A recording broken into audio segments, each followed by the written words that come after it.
Welcome to Fulham Fix. Ivan, as you know, on the Fix, we do speak to Fulham legends on the pitch, but we also speak to Fulham legends off the pitch. And before I throw to who it is this week, Ivan, let me ask you this. If you had to sit in one place at Craven Cottage for the rest of your life, where would it be in the ground? And you can't choose your current position as stadium announcer on the touchline. Okay, all right. Well, it would probably be... if you could sit anywhere in the stadium, wow.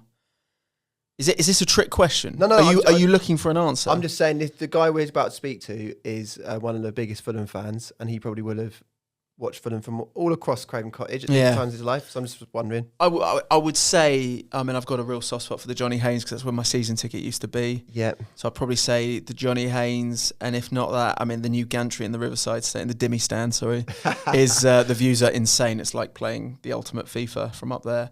But I would say my heart is in the Johnny Haynes. Good answer, because not to tease it too much longer, but Keith Allen's joining us, who's written two of the most famous football songs ever written, for sure, and is a huge Fulham fan.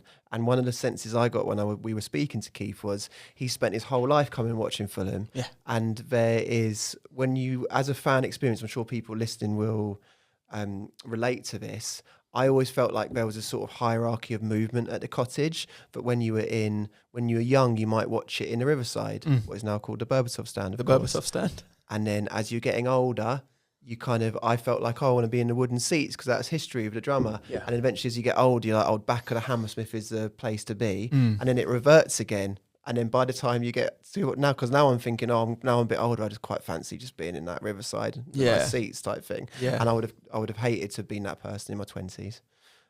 No, agreed. I get that, man. Yeah. So anyway, I think it'd be interesting to hear from people that have been to Fulham for a long time.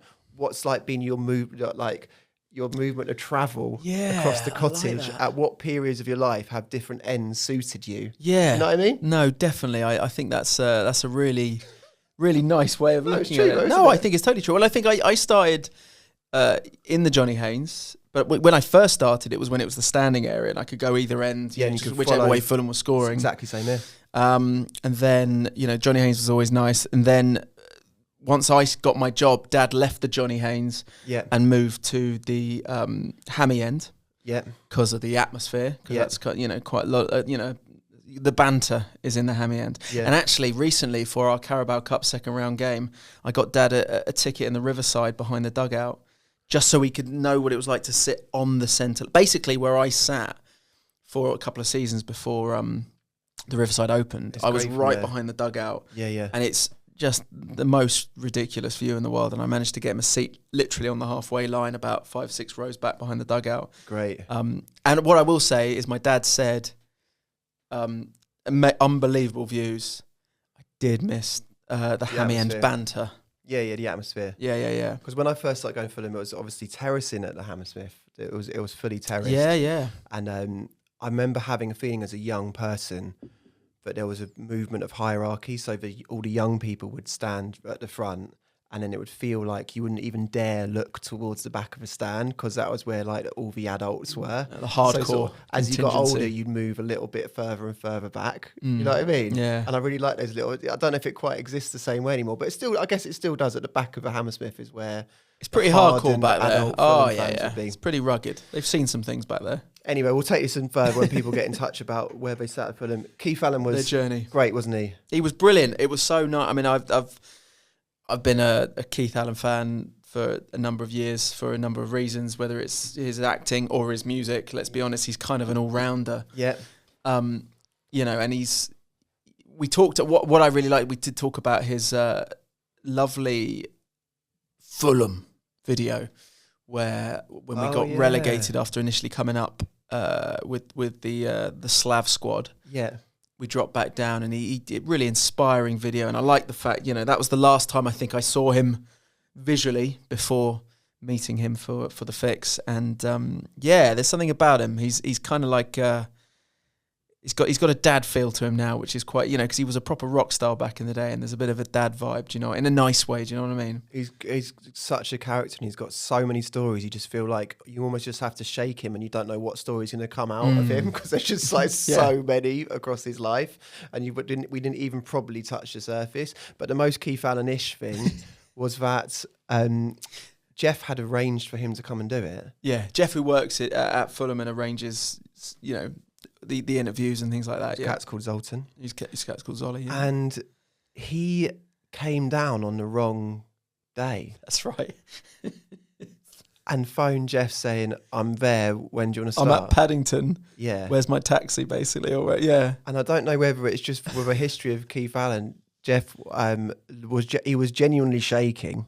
Yeah. At the thought of having to phone Keith Allen up and say, "You've got the wrong day, it's tomorrow, mate." Yeah. So when he turned up, we were worried. Eventually, the next week, we were worried we were going to get all the pent up frustration. Let's get this done. Yeah, he's so lovely. No, he really was lovely, and he bought props. Yeah, I mean, not enough of our guests have bought props to the fix, and if any future guests are listening, please bring props. But he bought so many incredible photos. Yeah, from across his time at Fulham. Yeah. And it's him and his 14 or 13-year-old daughter Lily Allen.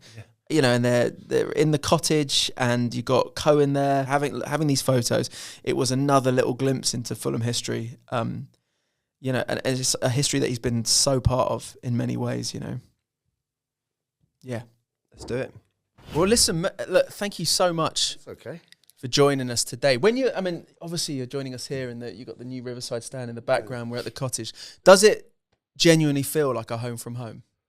Well, fun enough, I was just approaching it from Stevenage roadside, and I was looking at the old frontage, and as you're coming along, you can see that stand behind it, and I can remember looking at that stand frontage and thinking, bloody hell, that's impressive. Yeah. But the scale disappears when you see that just behind it. Sure. So it's a bit, I've been here, Christ almighty, just over your shoulder there was the old Bovril Hut. Oh, right, the Bovril, which was the Putney end. Was essentially a Bovril Hut. Well, it was the Bishop's Park end, wasn't it? It was look into the park, Yeah, it was there. It was the Bovril Hut. I remember that clearly. Are we talking there was literally a Bovril Hut where you'd get your Bovril? This was like a mud bank. Yeah, right. Okay. Yeah. With a hut that sold Bovril and some vomit-inducing nonsense. So when we're talking then, when would that have been? Oh, God, we're going back into the late 60s. Yeah. Even in the 70s it was there, I think. I remember being down at the Hammersmith end in the corner there, and I think it was Huddersfield. Anyway, we were beating them fairly easily, and there was only about 100 Huddersfield fans. Sure, yeah, heard it. And you heard them kind of shouting, and you thought, what they shouting? We've just scored. What are you on about? And what they were doing, they were so disenchanted with their team. They were watching a schoolboy.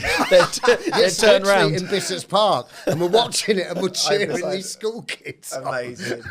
So great. Oh, that's great. But I'll tell you another one as well. I remember, I think they're dead now, Biff O'Callaghan. The Callaghan brothers. Yeah. Right. He was telling me that they used to have a boat moored up. Just over there. Yeah. When the balls, because they didn't have any money, when the balls were booted over and they went in the Thames, they had a boatman used to row down. To go and actually get it. And they were praying that Biff O'Callaghan wasn't playing, because if he was, they knew it was going to end up in the Thames. What, because he'd launch it? Yeah, he just launched it. It's so funny. Yeah. Oh, that's great. I always because what I always say to people about the cottage when I take them here for the first time is the beautiful thing about Creme Cottage is you can stitch it back all that time because it still looks, compared to a lot of other grounds, you can still see Johnny Haynes and people there. I think it's that, isn't it? It's that side there and that cottage. Wooden seats, isn't it? Yeah. But still there. Yeah, it's amazing.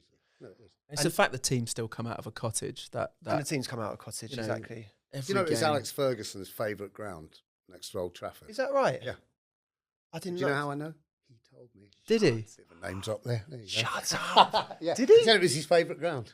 It's interesting you say that because I remember that United team when we got into the Prem, they were all they didn't like coming and playing here because it was very sort of small and they will be a bit but cold. what they loved, I remember it clearly because I've got mates who are United. They came down and they could stand. Yes. Yeah. You remember that because The first they had no standing in the Premier League. Exactly. They came down here and they were like, wow, this is amazing. And at that time, it felt like they were like Hollywood stars that were so far beyond what we could comprehend at Fulham for a while, wasn't it? So seeing these people, it was like seeing it was Nicolas amazing. Cage or something playing football. But then I went up to Old Trafford. Did you go up when Sahar scored 2? I wasn't there. That was the first game. First game of the season, wasn't it? Yeah. It was amazing. It was genuinely amazing. Was that the first time you've been to Old Trafford? No, I'd been there a few times, not to watch Fulham, actually. Years ago, I was doing a series, like me and a lad called Gary Beadle. I watched one game.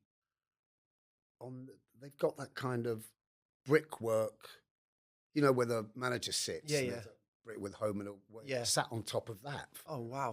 Yeah. I can't remember. It was with a film crew. I remember that. But yeah, I've been to Old Trafford a few times.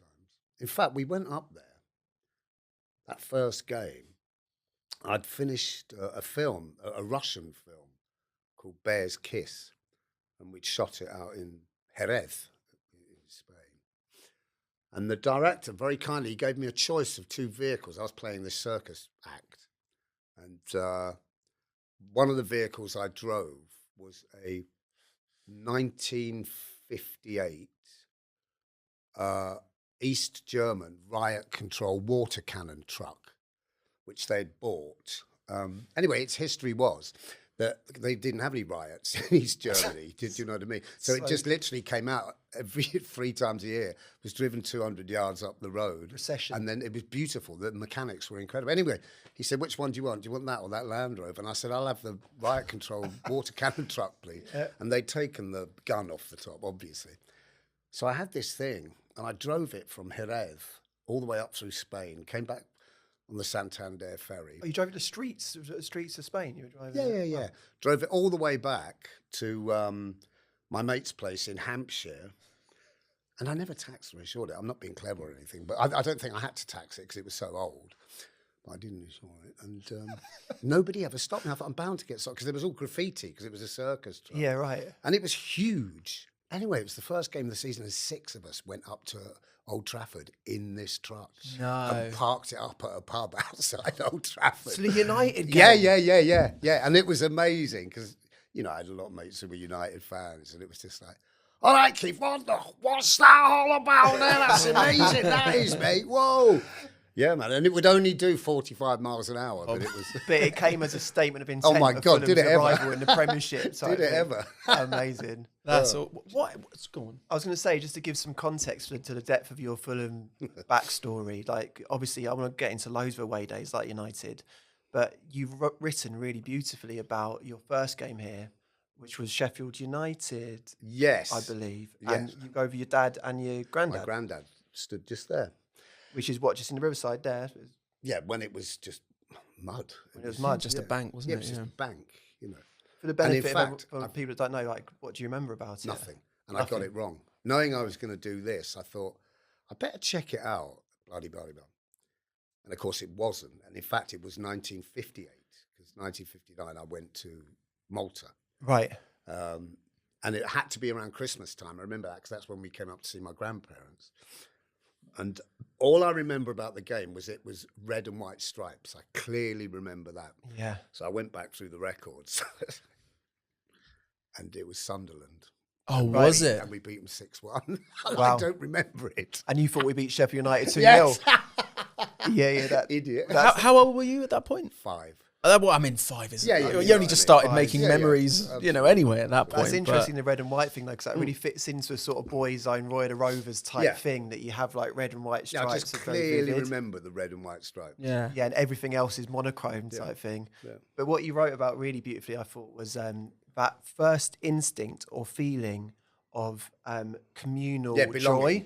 No, it's about belonging. And a goal, but also seeing men that are often enclosed and quite stoic suddenly just have this burst of emotion. Yeah. I think so, especially with my dad and his dad, because they were very stoic people. Right. It was, But that accurately describes, in a way that not many people do, I think, what connects people with football. That sort of subconscious searching for that moment, isn't it? Because there's nothing better than a goal at Craven Cottage, is there? You just belong, don't you? Yes, absolutely. How did it end up being Fulham? Because you were born in Wales, weren't you? Yeah, but my dad was born in Mirabell Road. Was he? Down the road. Yeah. And in fact, he played for Fulham and Chelsea schoolboys. So right. He was, but it was always Fulham. Yeah. Yeah. Just that was my dad, really. And obviously, you're a father, and your kids have, some of them have followed you into Fulham, but some have taken other avenues. No, none of them. You're not. Well, don't break Lily our hearts did. here. No, Lily did. Did?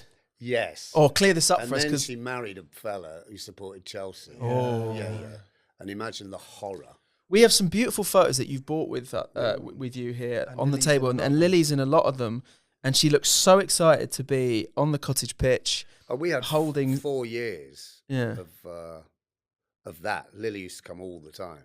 Yeah. This is Lily on the pitch. I think this is the year we got promoted from the Championship. This is Lily pre-fame, isn't it? Yeah. Against Sheffield Wednesday. Yeah. Just buzzing to be on the halfway line. So how does it feel? Because I've just become a father, and people say to me a lot, are you going to hope they support Fulham? I'm like, I'm not going to hope they support Fulham. They're supporting Fulham. It's a generation. My granddad, my dad, me, and the horror when she married a fellow who's Chelsea, and then he bought the grandkids a Chelsea kit, and I'm like. So she doesn't even half keep an eye on Fulham. No. We got that's such a beautiful shot of her crying at the European final in tears, because that doesn't mean anything anymore. Don't Chelsea. Oh, mate. So how? So then I don't think she supports Chelsea. She just doesn't. No, she. Maybe the European final. Football died for her that day. Yeah. I mean, in all fairness, she'd only known success. Very much like me, I started coming. We were Division 3, and over the course of the next sort of 5-10 years, all I knew was success. I'm like, we just won, like everything. It was started. Mickey Adams was the first manager I saw, and then after that, it was just bam, bam, bam. We just kept winning. Obviously, Al Fayed took over, and we just exploded. And I suppose. And Lily's that's kind of times in a similar way. She wouldn't remember it, but I've got funny enough, I took her up to see. No, I took Teddy, my youngest daughter, up to see City play, and we sat with Gordon Davis. Okay. And we were talking about, and I took a photograph of it. I got a photograph of Lily sat on Gordon's shoulders over there in the corner. Amazing. Oh, wow. Yeah, so she has been here for the horror as well. Yeah. But Teddy always asks about Fulham, because I've taken her to 3 games now. Right. So she's got a kind of, we'll see. She's trying to work out a way of getting their claws in. That's what you've got to do. For someone who's been at Fulham, obviously, you've been coming to Fulham 60 years. Yeah, it's 60 ridiculous, isn't it? What do you think defines Fulham that's different from other clubs, if anything at all? When you say belonging and home, or do you feel like that's just football and we just have to be Fulham? Think, my dad used to tell me that the only enemies they ever had used to go to Millwall. He said West Ham wasn't, so bad, and they've never had a problem with Chelsea. I think people don't hate Fulham for some reason. This is it. Do you know what I mean? Yeah. Even when we were at QPR, I remember that clearly. We'd walk through, QPR stronghold, and there was never any kind of vitriol or venom about Fulham, really. Yeah. What is that about? Because you hear that quite often. It's a family club. Yeah. Do you know what? It might just be that. Yeah. It's a family club. Yeah. Do you know what I mean? I do know what you mean. Yeah. It's and also it's funny. I think the fans are funny at Fulham. It's funny. They're dry. Well, it's a tragic comedy type thing, isn't it? Sort of. Yeah. I mean, it's like, watching my mate, he sent me a text the other day after that debacle at United. And he said, have they sent you off as well? Everyone else off. And another mate just said it could only happen to Fulham. I mean, that was just... It does feel like... Talking of that, you did that wonderful video for the club, which fans absolutely loved. When you came down, when we just got... After that fantastic promotion season, we then went straight back down, and you came down and... Have you seen? I don't know how big you are on social media. Have you never seen it? I'm not on social media at all. Have you not? Oh, we might have to play it to you after. But no, but honestly, it's really good. It's really passionate, and it made us all feel, in a really low moment, really, good about us, the highs and the lows. And a couple of times, you talk about it, on the brink of, folding as a club to then, the night in Juventus, thrashing them here at the Cottage, and you say Fulham, and that became a meme on social for every time Fulham did something, a bit Fulhamish, which was, it would be, 3 players sent off in 45 minutes when we're 10 minutes from a semi-final. Fulham. And it's honestly, it's an absolute joy. And it keeps cropping up, that little shot of you going, I love it. Fulham. Oh, no, it's a joy. That was the last game I went with my dad to. I took him to Turin for the Juventus game. Was it? Really? Yeah, and I'll never forget what he said when we scored. He said, that could come in handy, son. Really? Yeah. I was at that game as well. Yeah. We got beat 3-1, I think. 3-1, yeah. We were 3-0 down and we scored a kind of... Yeah, we did, didn't we? Consolation. I remember leaving thinking at least we got a goal. And my dad said that could come in handy, son. And then the early goal they got that here. That was the best thing that ever happened to us, was that early goal. Yeah. Because we could do nothing else except go and attack. That's all we could do. So it was just, risk or bust. So your dad wasn't at that game, the home No, I one? can't remember what happened. He was... but he couldn't make it. And I couldn't go to the semi-final. Lily went, but I couldn't go. Yeah. She might have taken my dad to the semi-final, but it was the last game that I went with him. Is it true that you could have been a footballer in another life? I was a very naughty boy when I was young. I could have gone to Southampton. Oh, right. Yeah. But then the big thing was when I was 17, I was offered a trial at Leeds. And then I rather stupidly did a bit of thieving and went to Borstal instead.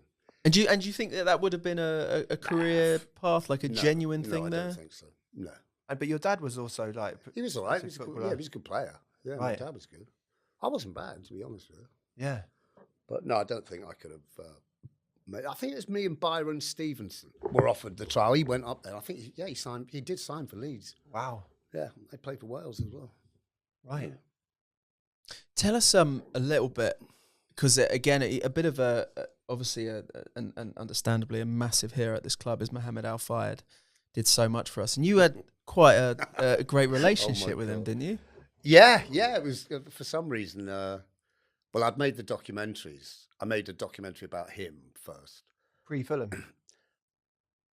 No. Right, No, it was... But I'd have to look at the dates. No, it must have been after. Right. Because when did it... Was it 96 and 7 that he came on board? Yeah, 97, 98, I think, would have been his first season. Yeah. And I remember the impact that he had immediately, because me and Spike, bless his heart, he died 3 weeks ago, huge Fulham fan. So if they're listening, respect and condolences to his family and friends. We used to go down to South London. There was always a pre-season. And I can't have been racking my brain to try and remember who we used to play. But anyway, we went to watch, and they were an amateur team, basically. And, the first 11 came out for the first half, and you kind of knew most of them. Simon Morgan, was Rufus Brevett playing? Richard Carpenter. Oh my God. Might have been in that team. Yeah, I remember. Good Lord. Neil Smith, Steve Hayward? I don't remember him. No. Yeah. No. Anyway. Danny Cullett. Yes, I remember him. Danny Cullett. Oh my God, yeah. What happened to him? He's a dirty old sod, wasn't he? Nut it. Yeah. And I remember half time came, and then 11 players came out, and they were a completely different 11. Yeah. And we were like, what? Who are these people? And that was the immediate effect that Al Fayed had on this club. Yeah. There were 22 players, 11 of which we didn't know. Like Space Jam, yeah. it was proper incredible. Footballers as well. And we still only won 1-0. That's incredible. There's a famous story a few years previous to that where because your name always pops up in Fulham folklore, and one thing I've had a vague memory of is that were you at Carlisle? Away at Carlisle when Rod Macquarie heads it and we get promoted? No, I was at Huddersfield. Right, okay. You were at Huddersfield. When we won 2... Yeah, was it 2-0? I think it was 2-0. Right, yeah. Yeah, it was Huddersfield. Right, okay. Yeah, I was there. I wasn't at Carlisle. So you used to follow Fulham when we were bottom division? I didn't have a lot of, not all the time, but I definitely went to the Huddersfield game, the 2-0, which was the coldest football ground I've ever been to in my life. Right. Yeah. I remember that. No, but why would I have been at Carlisle? I don't know. Your name always, because I remember growing up and reading the programme, your name would always just be littered in little anecdotes about Fulham. It's like all my the career. time. It would just be just there, littered all over the place. So I thought I have vague memories of all kinds of trips, and you know what I mean, players talking about you and that kind of thing. Now I remember we followed the coach down to Bristol City, right? And it was my birthday, and we just followed it in a stretch limo. Did you? Wow. And then came back, and I think we all went to a nightclub afterwards called Peppermint Rhino or Spearmint Rhino. Yeah. Look at him pretending like he doesn't know. That is classic man. What is that strip club called? Is it Peppermint or Spearmint? I cannot remember Okay. so much of it. I genuinely can't remember so much of it. But I do remember that appalling moment, which is recorded for history by Sky when we came back from QPR. Right. And Al Fayed threw, Sarah Brooks had asked if we would come and lead, because I'd made this single called We're Not Real Madrid. Aware of it. Yeah. You don't have to tell We're us. not Mate. Real Madrid. We're not Barcelona. We are Fulham FFC. Al Fayed's Fayed's the owner. I always remember his pronunciation of Fulham. We are Fulham. Where did that come from as well? Fulham. I think that might be me. Doing an impression. That's incredible. When was the last time? You know what, Keith? I'm going to stop you there. Go on, mate. I'm glad you brought it up, Keith. Oh, God. Because I bought that very Oh, my song God. from the club shop Oh, my God. How brilliant. when it came out. I loved it. I thought it was a great song, but nobody ever sung it on the Here it is on terraces. CD. Well, they played it when you put it out. They played it in the terraces a lot. Do they? Before Oh, games? yeah. Yeah. I can't remember. On the front cover here, for people listening, there's a picture of a guy who had the Fulham badge That's tattooed right. on his I remember he back. had it tattooed on his yes. And he used to be. Didn't he have a drum? Him and a mate. I remember because I was very young. They used to be in the corner of the That's right. Yeah. Stevenage Road end, and they'd bang a drum, Yeah, and then yeah. they'd switch ends for the ends that we were attacking. Yeah. And I've heard a story that you took Alex James here, were inspired by that drum. Yes.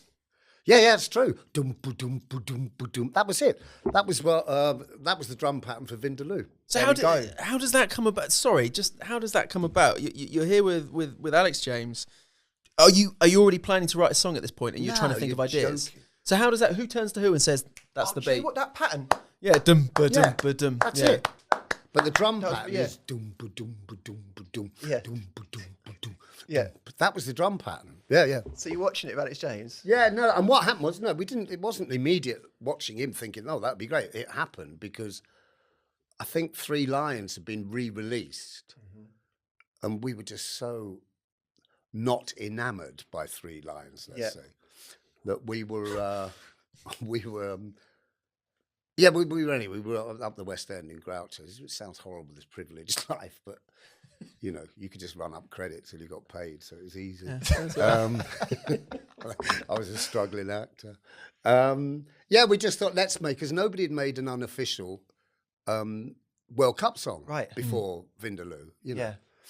And I had some kind of experience because, I wrote World in Motion in 1990. Of course. So I knew what the FA were about and how they worked, etc. And we thought, let's do blah blah blah. And it was Alex, and I remember the door he was leaning against. It was against the snooker room door, and he went, "Yeah, do you remember that Fulham drum pattern?" And of course, I'm not a drummer. And I went, "No, I don't, to be honest." He went, "It was this."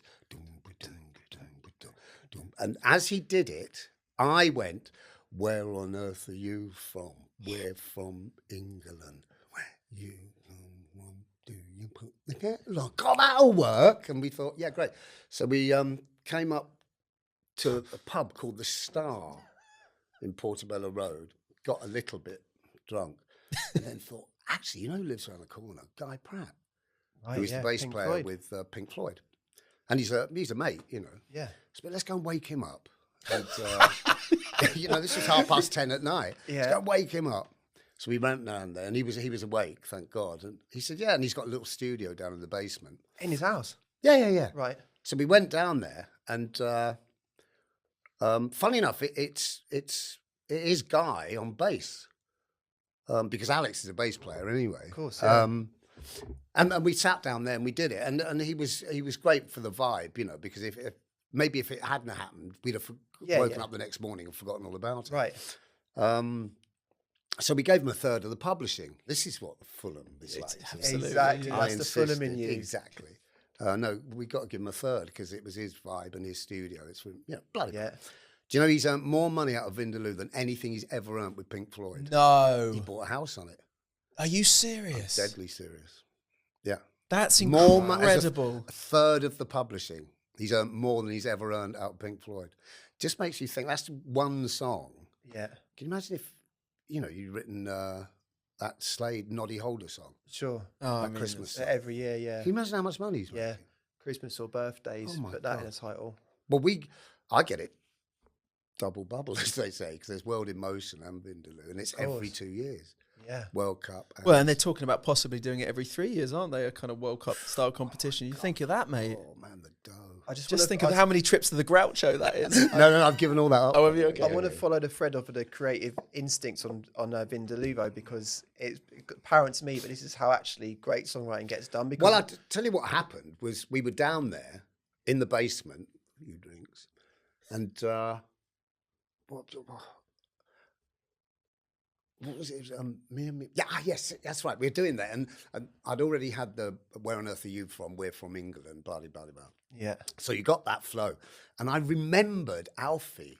I was driving Alfie and Lily, somewhere I can't remember, and Alfie said, "Me and Mum and Dad and Gran." And I remember at the time he'd said it. This is about 2 or 3 years earlier. Yeah. I remember at the time he said it, thinking, "Me and Mum and Dad and Gran." That's a weird little kind of phonetic skip there. You know what I mean? And I've never thought about it since. But I was down in the basement, and then it just came like, "Me and me mum and me dad." God almighty, it really fits that. And then we're off to Waterloo because the World Cup was in France.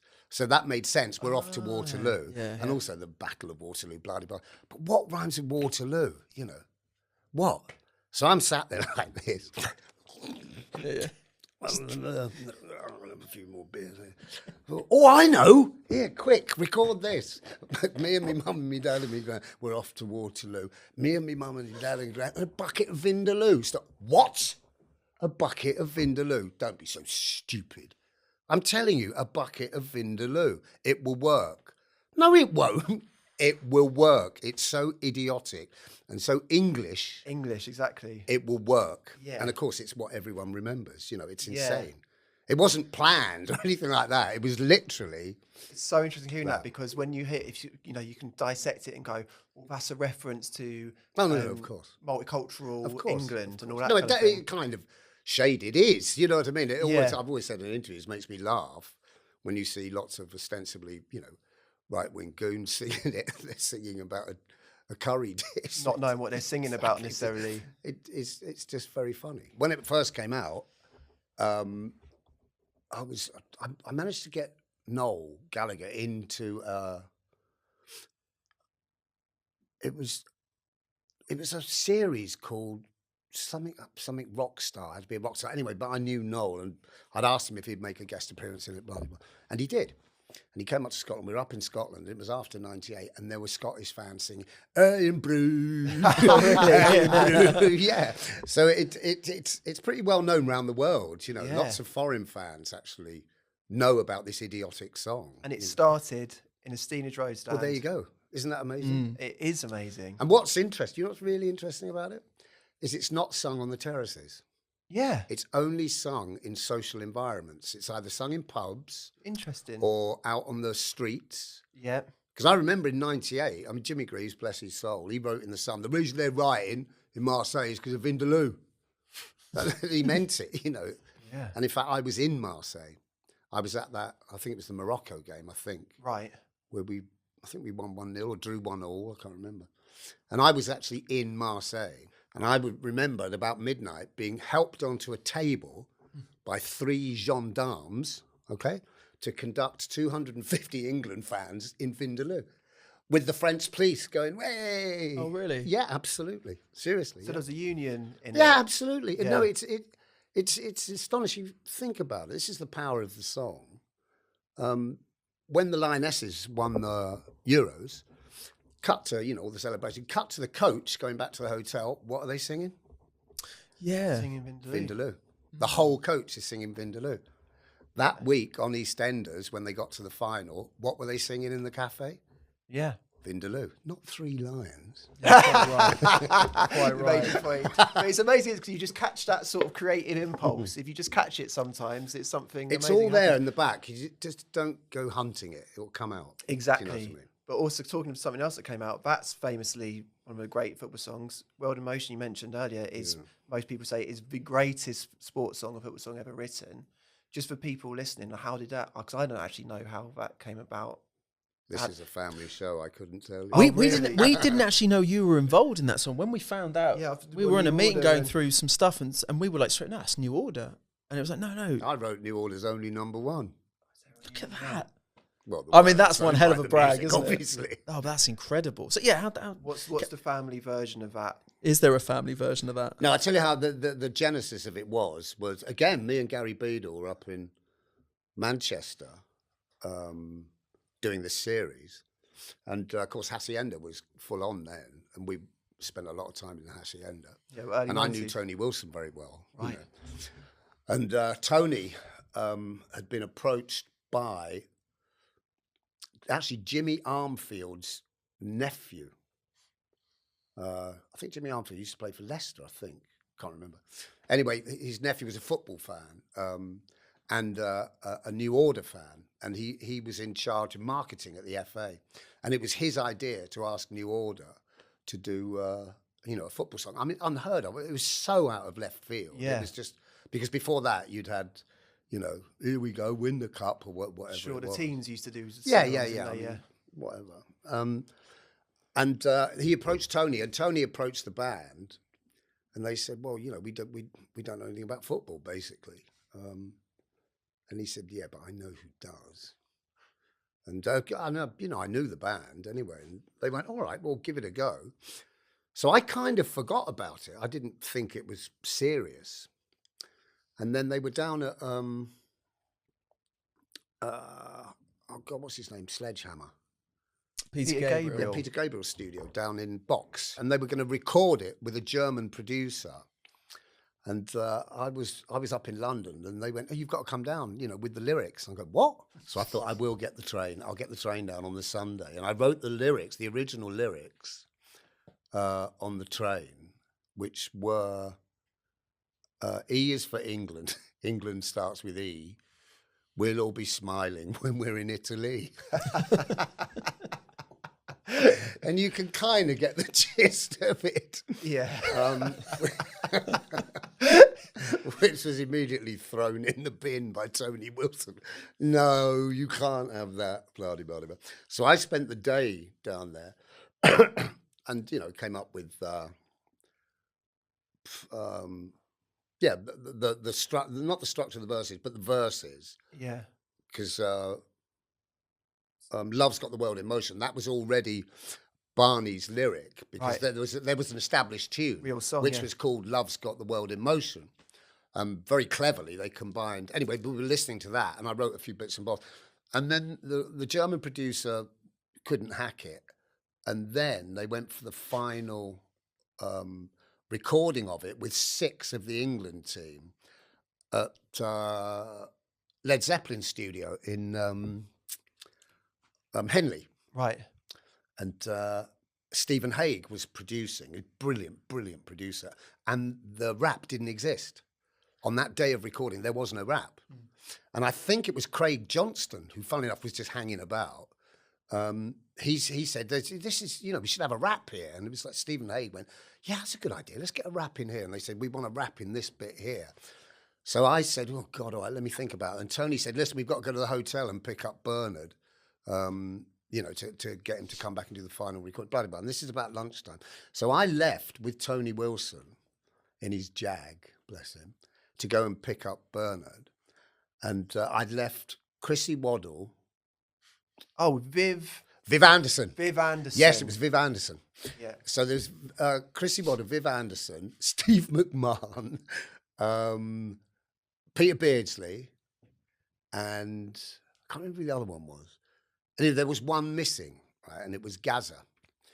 So went to get Bernard, and I'd been thinking about this song, but we picked up Bernard, and he was ill, and he was in the back of the Jag on the way back to the studio, puking into a boots bag. I remember it clear. It was horrible. I remember saying to Tony, "What's an Italian word? Give me an Italian word." And he went, "Arrivederci." Oh, yes, arrivederci. While being sick. Well, he was in the back being sick. But I was going, yes, arrivederci. That's a good one. Because Stephen Hague had given me the dee-dee-dun-doo-dun-dun. No. Dee-doo-doo-dun. Dee-dee-dun-doo-doo-doo. So I had the tune in there. And I needed this one word with the, literally just phonetics. It was about how many vowels there were. Arrivederci. That fits. Anyway, get back to the studio. Gazza arrives in a Merc. They all had Mercs. They'd come from the England training ground. He drank 3 bottles of champagne. This is true. I mean, this is awful. On his own, as the afternoon progressed, he drank 3 bottles. I watched him. Yeah. Stephen Hague gave me the bloody. But anyway, I wrote the rap while all this was going on, right? And we got the rap in the end. And I said, right, here's the rap, guys. Handed it out. It was brilliant. I've got the DAT tapes, and somebody else has got them. Oh, Peter Hook. He's got a copy of them. Peter Hook. Steve McMahon first up. I mean, just rapped it. Can you imagine Steve McMahon trying to Steve McMahon rapping? It was idiotic. Right? And then slightly worse was Peter Beardsley. Peter Beardsley. I've heard about Peter Beardsley attempt at the rap. Oh my god, it was awful. Viv Anderson, no rhythm whatsoever. Right. Absolutely a rhythm-free area. Right. The best one, right, was Gazza. But you couldn't understand one word that he was saying. He's got, okay, Gaz, you got the head. Go on, man, let's do it all. You got the whole argument with the red team. We saw about get to the lane. It's like, what is he on about? What is he on about? So in the end, it was Barnesy you had to do because you could actually understand what he was saying. And Barnesy is not a rapper. No. You know what I mean? I mean, the phrasing is just so silly, which makes it so iconic. So you'd written, really you must be slow or fast, but you must get... Oh, God, yeah. I mean, all that is... The double entendres in there are phenomenal if you analyse them. Amazing. They really are. And does it exist? Does the Steve McMahon rap exist somewhere? Oh, yeah, Peter Hook's Peter Hook's got it. Basement? Yeah, you need to get this out, mate, somewhere. You need to release this. Doesn't it need to be an alternate version of all the different raps? Incredible. Seriously. Yeah. Do you ever think about writing another song? Are you done with football songs now? You can't. You're not going to top that. Is there not another one in you? Three, including... No, I often get asked to write one for Wales, Right. Because I am Welsh. But no, you can't top World in Motion and Vindaloo. It's just a downhill slope. Come on, we're not Real Madrid, back on Madrid. The cottages. Yes, that is one of my favorites. Actually, I did write another one. I wrote On Me Head, Not Off Me Head for Mike Bassett, Football Manager. Oh, there you go. Oh, yeah. In fact, I'll tell you a story about that. We went down there and we shot it live on the day. And Lily, it was the first thing she'd ever done. As in recorded? Yeah. First thing she ever did. Right. Was On Me Head, Not Off Me Head. She did the guide vocal for it. She'd never been in a studio. Right. And we got there and they were going to mix it on the day live with the cast who were playing the England team. And I played myself. Excuse me. Yeah, and it was kind of shot like a documentary. It was like a documentary. And we got in there, and I think it was Atomic Kitten, and they couldn't pitch. They couldn't pitch the notes. They couldn't sing it. Yeah. Oh, really? Not a huge surprise to me. A lot of that is Lily's vocal on it, and they don't even really? know that. And that's her first. Yeah. Oh, and then they auto-tuned Atomic Kitten to Lily's voice. Wow. Yeah, isn't that amazing? Oh my God! Do you know what? I genuinely could sit here and listen all day. I could too, but I want to before you disappear. Yeah, I want to squeeze out of Keith a Fulham all-time 11 if you fancy doing it. Okay, I would say Van der Sar in goal. Strong. What are we playing 4-4-2? See, I think we should now play 3 at the back. Come on, at this point of the season, but I'm not going to do it now. We'll go 4-4-2. I would have Paul Parker. Oh no, Georgie Cohen at right back. Oh, okay. Sorry. Fair play. Sorry. No. Left back. Did Les Strong play left back? Oh, that's a question I'm not sure. I think he did, didn't he? Yeah. Great player, Les. Yeah. I'll go for Les at left back. I mean, we're not famous for our left backs. For our left backs. No. Rufus Brevet and Paul Konchesky. And Boccanero. Boccanegro. He was a good player, man. Am I about to embarrass myself? Wasn't Cess a left back? Oh, Ryan Sessegnon. We're doing that. I suppose he went. Yes, he away was. with us. So was Rosenia, wasn't he? Yeah. I think he might have been. Yeah, he was. Yeah. Yeah, see, I think Les Strong's a nice one. No, though. I think Les. I'll go for Les. Yeah. All right. Centre halves. I was nearly said Bobby Moore, but he was a bit past it by then. Chris Coleman. Yes. Nice. And Smalling. Oh, nice shout. Yeah. I've not thought about Smalling in a long time. That is a good shout. I was reading about him this morning at Roma. They've just renewed his contract. And he's doing good, isn't he? Yeah. Yeah, he's apparently he's one of the best fullbacks in the Italian league. I'd forgotten he was still playing. So did I. Incredible. So did I. The myth with Smalling. And I've missed out Captain Morgan. Yeah, Simon. I mean, if it was my favourite players, then Captain Morgan would be. Yeah. Because I didn't really know Chris Smalling, but yeah, I mean, are we going for a team that might win something? Yeah, come on. Just go with your instincts. Well, if you look at the middle of the park, you've got people like Lee Clark. Yeah. John Collins. Yeah. Bailey's a famous. Oh, come on. Papa Diop. Malbranc. Legwinski. I mean, come on. These are... Danny Murphy. I mean, look at it. And then you've got Sean Davis. Yeah. Who's the American lad? Clint Dempsey. Yeah. Clint Dempsey. Who are you picking, though? Which two in the middle? Oh, God. It's a tough one. We've had some fantastic. See, you've got to look at... Am I including this team now? You can do. I'd go for Polina, to be honest agree. with you. Absolutely. I think that's a great shout. Yeah. I'd have Polina. What about Johnny Haynes? Yeah, I think you should pick Johnny Haynes. You've got Ivan Haynes and Polina in the middle of centre midfield. It's not bad, is it? Because we have that. Yes. Yeah, come on, Haynes and Polina. Oh, yes. And then I would put Lee Clark in there and John Collins, sorry. Okay. Yeah. I think I would. So we've got... And we'll just work it out between them. Who's the two forwards? Well, this might come as a shock, but my favourite Fulham footballer of all time, Brian McBride. You know what? You're the second person who's put them in their... I love that bloke. I love watching him. They're all time. His demeanour. He was just a lovely fella, but the commitment every game was just fantastic. Yeah, I just love watching him. And I love Jeff Horsfield lumbering about. It was wonderful. Sahar, you've got up there? Sahar, I think... Oh, God, I missed out in the middle of the park. Boa Morte. Oh, so... No, I can't. Who are you switching out, though? No, I can't. I've got to go with... You want Lee That Clark? is a very cultured midfield. It is.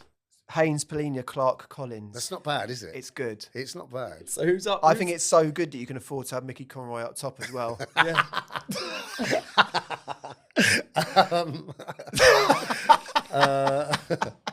Can you imagine it? Yeah, and Conroy and Jeff Horsfield up front. Yeah, or McBride. No, I would have to go for McBride. And I tell you what, I will go with... See, Mitrovic and McBride are very similar, but the great thing about Mitrovic is he can go deep. Yeah. And he's what he does deep is very important. But then Sahar could drop off, Now I'll go with Mitrovic. Yes, there we go. Who's managing him? Me. All right, there we go. Who would manage them? Do you know who I'd have managing them? And I spoke to him about this. I went to a party up in Newcastle for Viz magazine. Yeah. And he was there, Malcolm McDonald. Oh, nice. Malcolm McDonald's team that he put together was absolutely brilliant. Were they? Oh, they were brilliant. There we go. I think that's the perfect way to wrap this up. Go on, read it So out. for benefit tape, Keith Allen's 11, Van der Sar in goal, George Cohen right back, left back Les Strong, your two centre backs, Chris Coleman and Chris Smalling. Come on. The four in midfield are Johnny Haynes, João Polina, Lee Clark and John Collins. Oh, come Up top, legendary two centre forwards, Brian McBride and Mitrovic. Yeah. It's going to be managed by Malcolm McDonald. Yes. There we go. Keith Allen, this is your life. Keith Allen there. One of the great Fulham fans ever, I think. Yeah, really was. Some type of club. Now, did I tell you that at Picnic in the Pitch, which they did at the end of the season, which is this lovely thing the club does where they invite the fans along, they can sit on and have a little literal picnic on the pitch. Is that why it's called Brilliant. Picnic in the Pitch? He's bloody got it. He's bloody got it. And whilst I was there, the guy came up to me who was the drummer at Fulham. And he said he had seen the clips when we launched the Fulham Fix. Mark? I think he might have been I Mark. remember him being called Mark, yeah. I think so. And he just said, yeah, that's me. I'm the drummer. And he said, I'm slightly annoyed that I should have got some money for Vindaloo. Yeah, because he wrote the rhythm. Yeah, exactly. And he said, yeah, he is also the guy that wrote the Tom Kearney song of "You to Me Are Everything," the sweetest song that I can sing. Tom Kearney, he wrote that as well, apparently. Quite a writer in his own right. Yeah, so I said to him I would give him a shout out. It's just by chance that enough time has passed that I've totally forgotten your name, mate. I think he was called, but we'll go with Mark, and if it's not Mark, please message in using the hashtag I'm not Mark, and then with your actual name.